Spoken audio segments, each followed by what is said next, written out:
پرویز صاحب، کیا کچھ ایسا ہے کہ آپ کی جماعت کے مابین اور ہماری جو ملٹری اسٹیبلشمنٹ ہے اس کے مابین کوئی بیک چینل کانٹیکٹس ایسے ایگزسٹ کرتے ہوں جس کی بنا کے اوپر یہ بار بار بیان سامنے آ رہے ہیں؟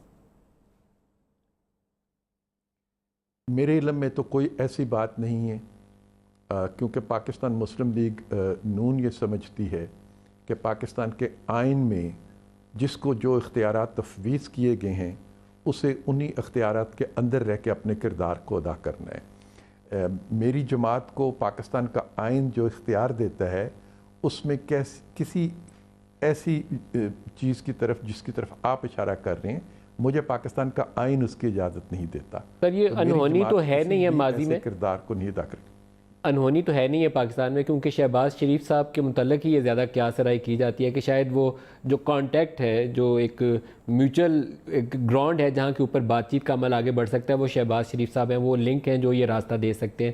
کیا آپ کو سننے میں ایسی بات کی قیاس رائے سننے میں ملی نہیں؟ کیونکہ ماضی میں بہت سی ایسی مثالیں موجود ہیں کہ شہباز صاحب اور چودھری نثار صاحب یہ کام کرتے رہے۔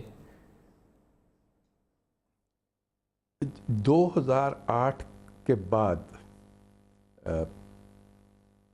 اور 2000 اب یہ 19 ہے، ہماری جماعت نے کبھی اس طرح کی کسی سیاست میں حصہ نہیں لیا، اور نہ ہی آج میری جماعت اس طرح کی کسی سیاست میں حصہ لے گی۔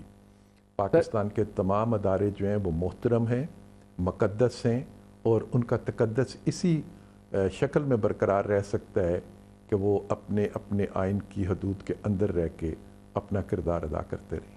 ایک تو میں آپ کو مثال دے سکتا ہوں کہ جب جنرل پرویز مشرف کی پیشی کا ایک سوال تھا تو اس وقت یہ تجویز اور ڈسکشن جو تھی شہباز شریف صاحب اور چودھری نثار نے ہی کی تھی کہ وہ ایک دفعہ پیشی لگوائیں اور پھر عیادت کے بہانے باہر جائیں اور واپس نہ آئیں۔ اس ارینجمنٹ کو بعد میں بیک فائر ہو گیا تھا کیونکہ نواز شریف صاحب نے اس پہ عمل نہیں تھا کیا، لیکن نیگوشیٹ کرنے تو گئے تھے شہباز صاحب بھی اور چودھری نثار صاحب بھی۔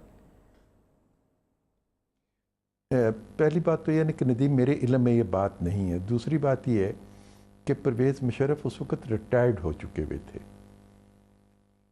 اور وہ اگر کوئی جس طرف آپ اشارہ کر رہے ہیں اگر کسی نے اس وقت اس طرح کی سوچ رکھی بھی ہوگی تو وہ ایک ریٹائرڈ آدمی کے ساتھ تھی۔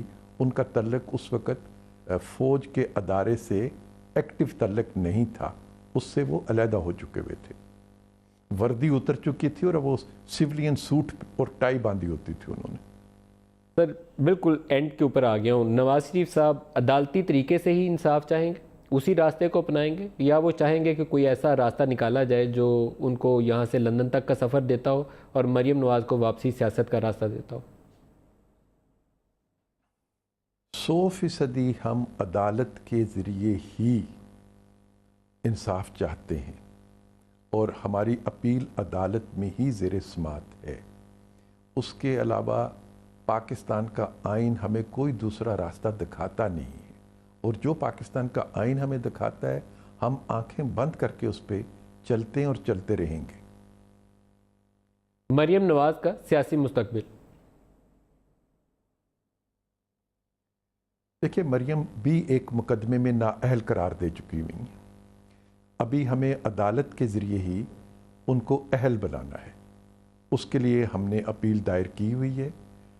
مجھے اس پہ بھی 100% یقین ہے کہ جیسے میاں صاحب کو پچھلے مقدموں میں انصاف ملا ہے، مریم کو بھی اس مقدمے میں انصاف ملے گا اور وہ سیاست کرنے کی اہل ہو جائیں گی۔ جب یہ قانونی طور پر ہم ان کا حق واپس لے لیں گے تو یقیناً وہ اپنا کردار ادا کریں گی۔